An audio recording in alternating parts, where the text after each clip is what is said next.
Mateus capítulo 14. Mateus capítulo 14.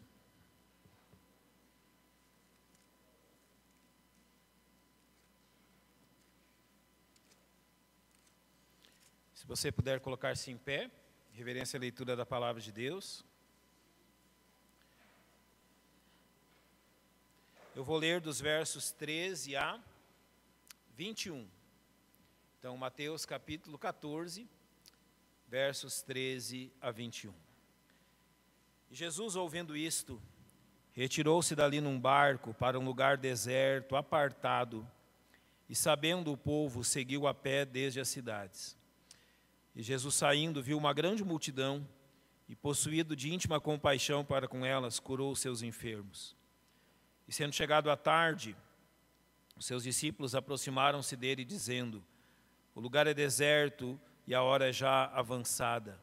Despede a multidão para que vão pelas aldeias e comprem comida para si. Jesus, porém, lhes disse: não é mister que vão, dai-lhes vós de comer. Então eles lhe disseram: não temos aqui senão 5 pães e 2 peixes. E ele disse: trazei-mos aqui. Tendo mandado que a multidão se assentasse sobre a erva, tomou os 5 pães e os 2 peixes, e erguendo os olhos aos céus, abençoou, e partindo os pães, deu-os aos discípulos, e os discípulos à multidão. Comeram todos, e saciaram-se, e levantaram dos pedaços que sobejaram 12 cestos cheios. E os que comeram foram quase 5.000 homens, além das mulheres e crianças. Pai Santo, nós te agradecemos pelo privilégio de estarmos na tua casa. Temos a tua palavra aberta diante de nós. Temos o teu Espírito que nos conduz a toda a verdade. Nada nos falta, de tudo temos, ó Deus, sobejamente, em grande quantidade, aquilo que necessitamos. Confiamos na ação do teu Espírito Santo para exortar-nos, para encorajar-nos dentro das nossas necessidades, a fim de que confiemos sempre no Senhor. É o que a ti rogamos em nome de Cristo, nosso Salvador. Amém. Podem se assentar, irmãos. 5 pães e 2 peixes é o tema desta manhã. Apenas 5 pães e 2 peixes era aquilo que aquele grande grupo de pessoas possuía para suprir as suas necessidades. Apenas 5 pães e 2 peixes que estavam no lugar certo e nas mãos certas. E por isso, então, tão grande milagre foi realizado. Apenas 5 pães e 2 peixes. Pode parecer muito pouco, e realmente é pouco. A matemática, ela não está aí para ser desafiada, mas ela está aí para comprovar as questões do dia a dia. 5 pães e 2 peixes, para uma multidão de 5.000 homens, fora mulheres e crianças, não há matemática que não prove que é insuficiente. Mas olha, mesmo aquilo que parece ser insuficiente, quando colocado nas mãos certas, rende muito mais do que o esperado. Mesmo aquilo que parece insuficiente, quando colocados diante da pessoa certa, demonstram-se muito mais do que aquilo que precisávamos. Ao ponto de aquilo que era insuficiente, 5 pães e 2 peixes, resultarem sobejamente, ou seja, em grande medida, em 12 cestos, que abençoaram aquela multidão e demonstraram a eles quem era o homem que estava diante deles. Você já desanimou diante da pouca provisão diante de você? Você já desanimou diante de grandes necessidades, aonde a provisão parecia insuficiente? Quantas vezes nós enfrentamos isso na nossa vida? A multidão é tão grande, os desafios são tão imensos, e parece-nos que o provimento que está diante de nós é insuficiente para cumprir a tarefa que diante de nós urge, grita, necessita de ser cumprida. Infelizmente, irmãos, muitos crentes desanimam diante da visão humana das coisas. Muitos crentes desanimam diante do tamanho humano dos problemas. Muitos crentes sucumbem diante dos grandes desafios que se encontram diante deles e se sentem desamparados, se sentem desmotivados, se sentem propícios a desistir, propícios a procurar uma outra solução e se esquecem que apesar de apenas 5 pães e 2 peixes, o que realmente importa é quem estava junto daquele povo. Eu não estou dizendo que não há problemas e dificuldades na nossa vida, mas eu digo aos irmãos que, diante de problemas e dificuldades que nos desanimam, que dificultam o nosso caminhar, nós devemos lembrar da promessa de quem disse que estaria conosco. 5 pães e 2 peixes são mais do que o suficiente quando colocados diante da pessoa certa. Então o problema real não é a provisão. O problema real se torna a nossa fé. O problema real não é que temos tão pouco. O problema real é que confiamos tão pouco.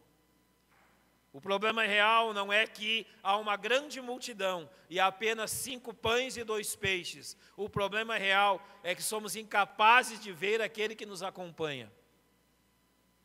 A incredulidade, ela é muito mais grave do que a falta de pães e peixes. O desânimo é consequência não do pouco provimento, mas é consequência de colocarmos os nossos olhos no lugar errado. Quando Jesus estava ali com aqueles homens, e eles trouxeram o problema a eles, olha, há tantas pessoas aqui, e não há o que elas comerem. Apresentaram 5 pães e 2 peixes, e eu posso pensar, não é? No certo escárnio de alguns ao verem aquela cena. Apenas 5 pães e 2 peixes, mas nas mãos do homem certo, fizeram grandes coisas. Há algumas coisas que esse texto nos ensina, e há algumas coisas que eu creio que eu e você faremos bem e aprendê-las. O primeiro é, nunca espere que a solução venha deste mundo. Nunca espere que a solução venha das coisas que esse mundo pode te dar. Jamais espere que virá uma solução à parte da pessoa de Deus. Jamais espere, nem pense por um segundo, que alguma solução pode vir separada da pessoa bendita de Deus. Toda dádiva e todo dom perfeito descem lá do céu, do nosso Pai, em quem não há sombra nenhuma de mudança. Deus sempre foi bom e poderoso e continuará sendo sempre.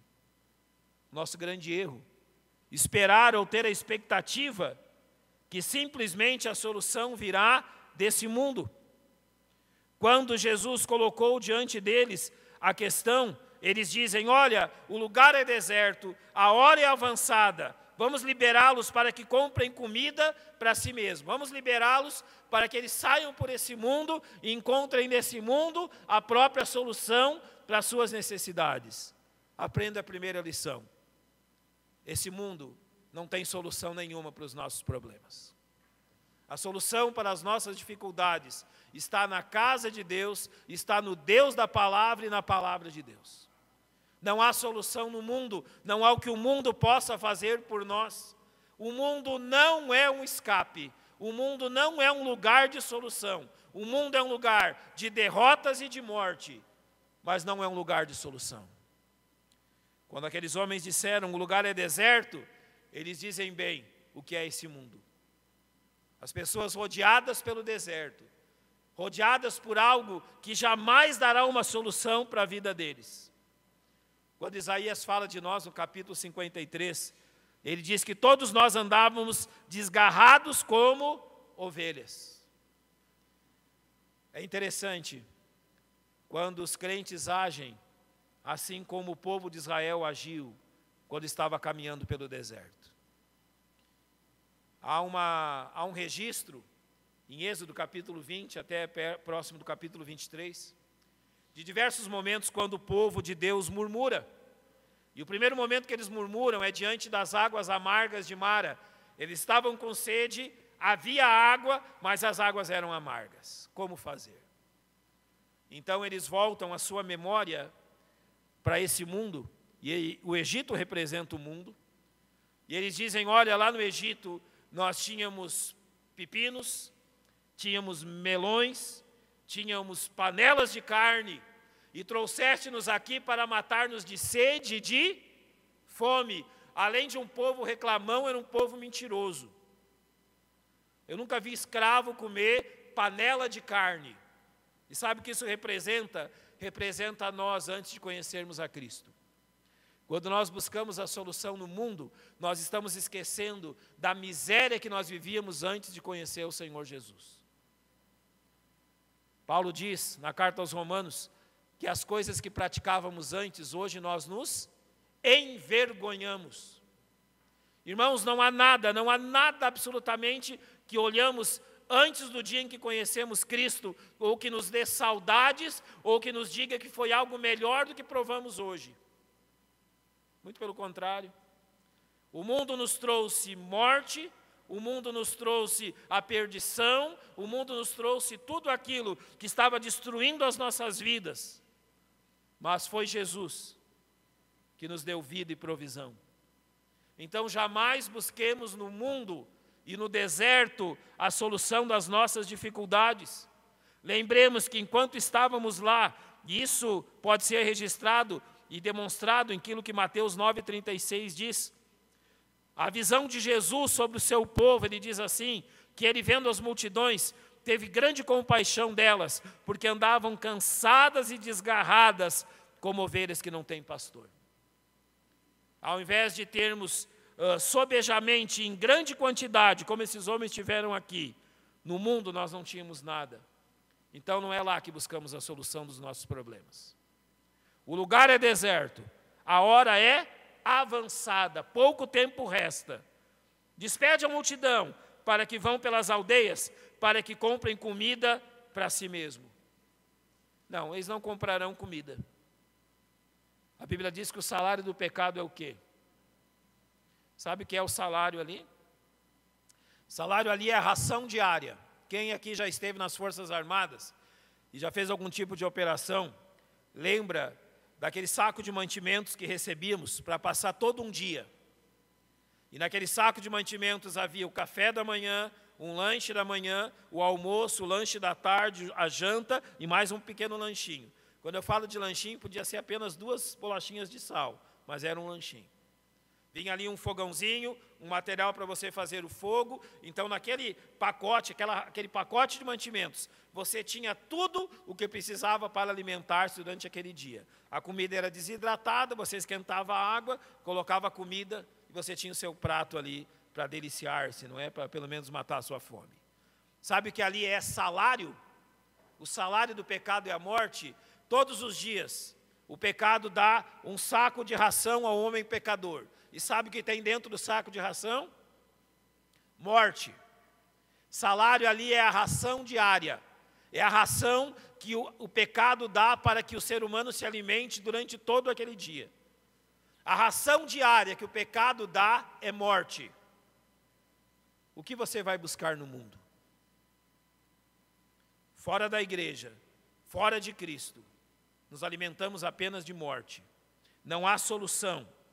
Não há como comprarem comida para si mesmo, fora de todas essas questões. Agora, qual é a razão? E uma das principais razões, porque por vezes os crentes têm errado e têm pecado nessa questão, buscando no mundo aquilo que apenas Deus pode dar. Eu creio que uma das principais razões disso é a omissão. Há uma parte onde eles estão dizendo, olha, deixe que eles vão e comprem comida para si mesmos. E Jesus responde, não é mister que vão, não é necessário que vão. Se vocês permitirem que eles vão, vocês estão se omitindo. Se vocês permitirem que eles vão ao mundo alimentar-se, vocês estarão se omitindo. E é exatamente essa omissão em relação à igreja, à vida dos crentes, que nós temos que evitar. Crentes omissos para com seus deveres são crentes que buscam no mundo a satisfação das suas necessidades. Há algumas coisas que nós podemos lembrar em relação a isso. O que acontece? quando crentes e igrejas são omissas, quando deixam de cumprir os seus próprios deveres. Eu quero lembrar aos irmãos a história de duas igrejas, e posso dizer três, lembrando mais uma questão, que sofreram os efeitos da omissão, a omissão dos seus deveres.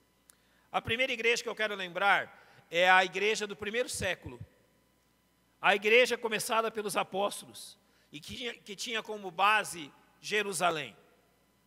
Após a morte e a ressurreição de Jesus, aproximadamente durante 40 anos, e o livro de Atos registra grande parte desses problemas, Jerusalém e a sua religiosidade foram um problema muito sério para aquela igreja recém-nascida.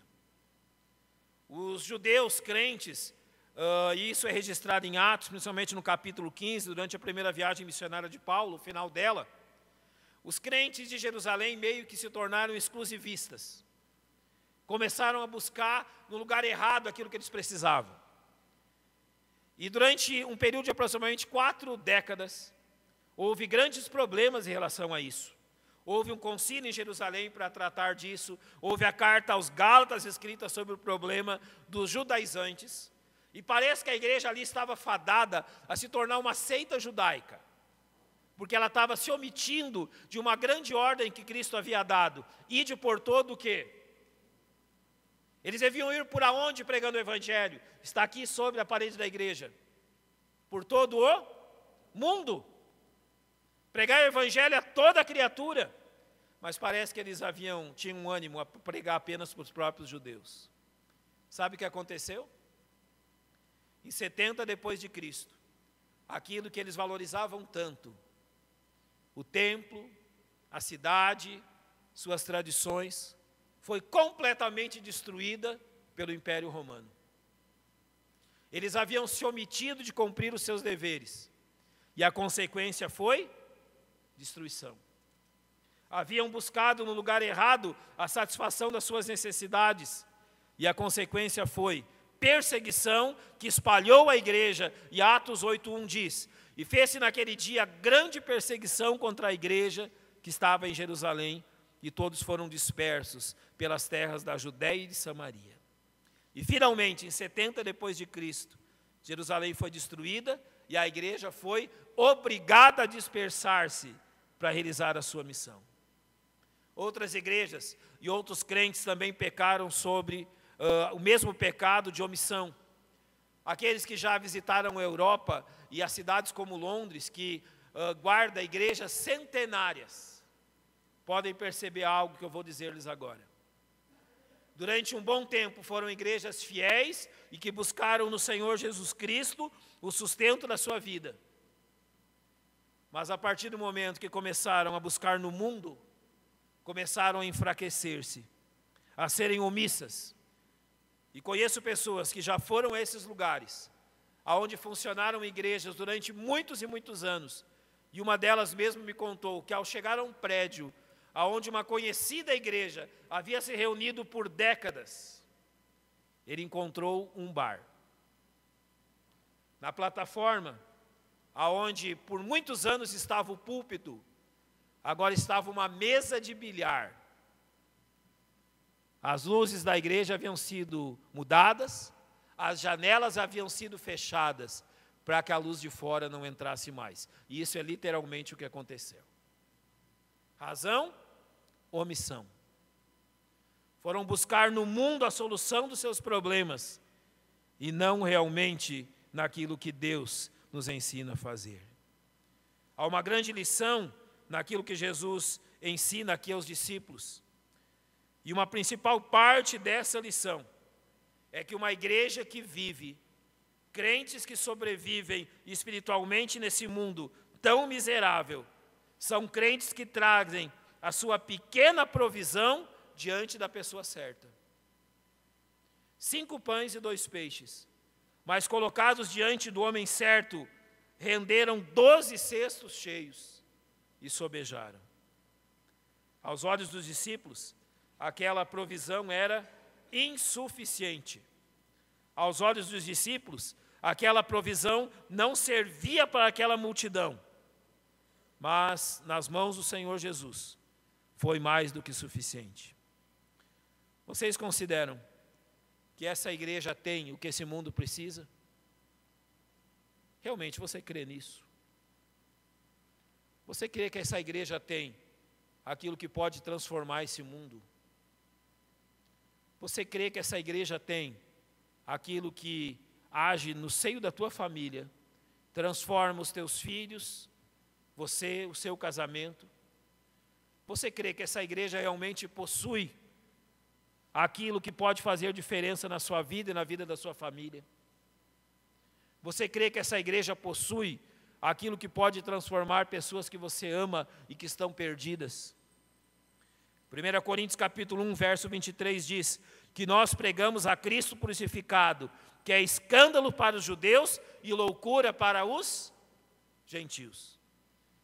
Irmãos, aquilo que temos nesta igreja, para as pessoas desse mundo, é algo escandaloso, porque é algo insuficiente. Aquilo que temos nesta igreja, para muitas pessoas, é uma verdadeira loucura. Podem dizer que somos alienados, podem dizer que somos loucos por crermos nessas coisas e por vivermos princípios que a palavra de Deus também estabelece. Mas olha o que a Bíblia diz sobre eles, em 1 Coríntios 2,14. Ora, o homem natural não compreende as coisas do Espírito de Deus porque lhe parecem loucura, e não pode entendê-las porque elas se discernem espiritualmente. Tudo que você e a sua família precisam estão nessa igreja. Não porque ela é uma igreja de homens, mas porque ela é uma igreja de Cristo. Aquele a quem 5 pães e 2 peixes são mais do que suficientes para sustentar uma grande multidão. Romanos 1,22 diz sobre os homens desse mundo, dizendo-se sábios, tornaram-se loucos. Você trocará a provisão de Deus e da sua igreja pela loucura de homens que dizem-se sábios, mas que são totalmente loucos. Eu quero usar alguns exemplos, 2 pelo menos. Muitas vezes nós consideramos que 5 pães e 2 peixes são muito pouco. E muitas vezes nós consideramos que tais coisas são insuficientes para a nossa vida. Aqui realmente os discípulos sentiram a incapacidade deles de lidar com aquela situação, para dar uma solução que suprisse a necessidade daquelas pessoas. Eu lembro a você o que aconteceu com Moisés quando foi chamado a servir o povo de Deus. Moisés, ele foi preparado pela elite intelectual da nação mais desenvolvida da história. Deus havia propiciado isso. Lembra a história do cesto de junco no rio? Da princesa que toma o cesto? Do menino que é filho de hebreia, mas criado no palácio? Moisés foi criado no lugar mais desenvolvido dos seus dias. Mas ele precisou ser tirado dali e levado durante 40 anos no deserto para aprender a cuidar de ovelhas. E quando Deus o traz do deserto e o chama, ele fala: vem agora, pois, e eu te enviarei a Faraó para que tires o meu povo do Egito. Então Moisés disse a Deus: quem sou eu que vá a Faraó e tire do Egito os filhos de Israel? Quem sou eu? Senhor, o que eu tenho? O Senhor não viu ainda a minha fraqueza? O Senhor não viu ainda a minha debilidade? O Senhor não viu ainda a minha incapacidade? Senhor, literalmente eu estou dizendo, eu tenho apenas 5 pães e 2 peixes. O que o Senhor quer que eu faça é simplesmente impossível. Irmãos, essa é a história de todos nós. Mas não, Deus não está perguntando se a nossa provisão é pequena. Mas Deus está perguntando nas mãos de quem colocamos a nossa provisão. Deus sabia que Moisés era pequeno, mas nas mãos de Deus fez grandes coisas. Essa é a diferença. A mesma coisa aconteceu com Isaías, quando ele tem a visão gloriosa de Deus. E ele diz simplesmente ao ver Deus assentado no seu alto e sublime trono: ai de mim, pois estou perdido, porque sou um homem de lábios impuros, e habito no meio de um povo de impuros lábios. Ele diz, olha, eu estou reconhecendo que eu não posso, que eu não tenho condições, que eu não tenho como. Novamente, a provisão é pequena, mas as mãos de quem colocamos a provisão é que representa tudo. Sabe por que crentes têm fracassado e desistido dos caminhos do Senhor?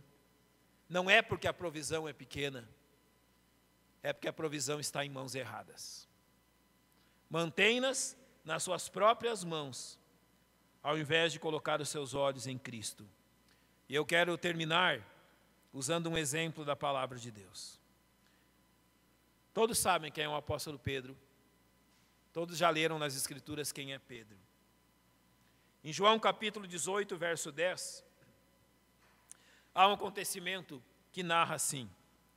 Então Simão Pedro, que tinha espada, desembainhou-a e feriu o servo do sumo sacerdote. Você duvida que Pedro era capaz de fazer tudo por Jesus?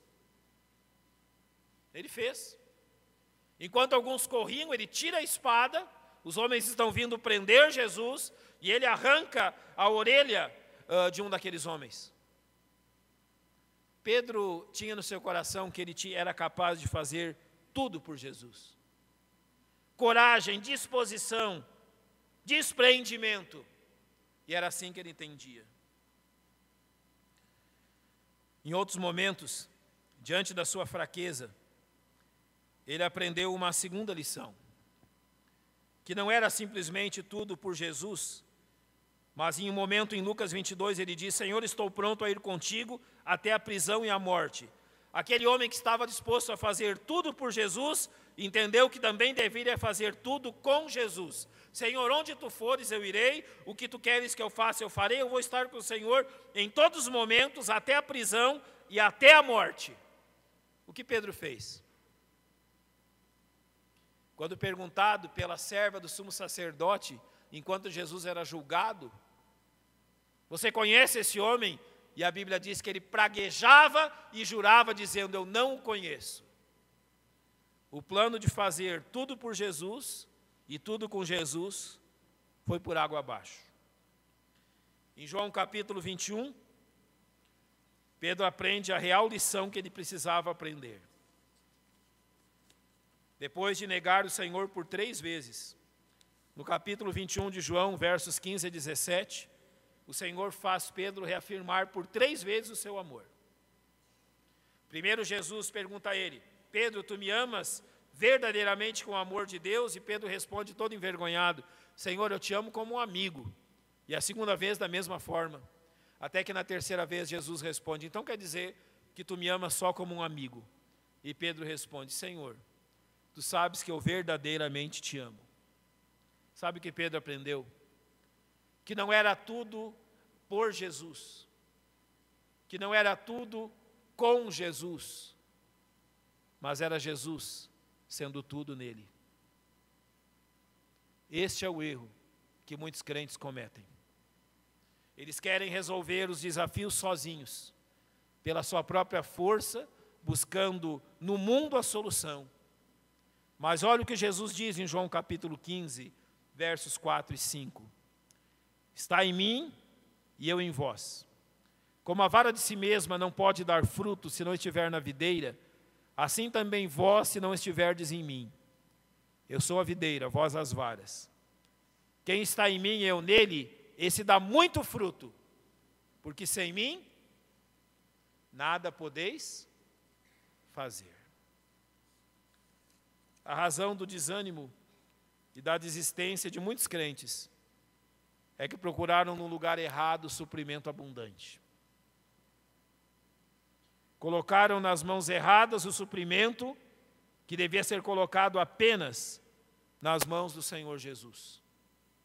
Consideram que não há solução. Já volta ao normal. Que não há solução para as suas famílias, que não há solução para os seus problemas, que não há solução para as suas dificuldades, que não há solução para as coisas que enfrentam, porque simplesmente colocam a sua provisão nas mãos erradas. Então, o que a Bíblia está nos ensinando é, pare de se preocupar com aquilo que você não tem e coloque aquilo que você tem nas mãos certas. Pare de se queixar daquilo que você não tem. Pare de buscar no mundo aquilo que você acha que você não tem. Pare de colocar os seus olhos naquilo que falta e coloque seus olhos no Senhor que supre aquilo que nos falta. 5 pães e 2 peixes são o que você precisa. Só isso. Apenas 5 pães e 2 peixes, que colocados nas mãos certas, renderão muito mais do que você pode imaginar. Traga o seu pequeno suprimento a Cristo. Senhor, eu sou fraco demais e as necessidades da minha família grandes demais. Pois traga aquilo que você tem às mãos do Senhor. Senhor, eu sou fraco demais e as necessidades do meu casamento grandes demais. Traga aquilo que você tem nas mãos do Senhor. Senhor, eu sou fraco demais e não consigo mais fazer com que os meus filhos andem nos teus caminhos.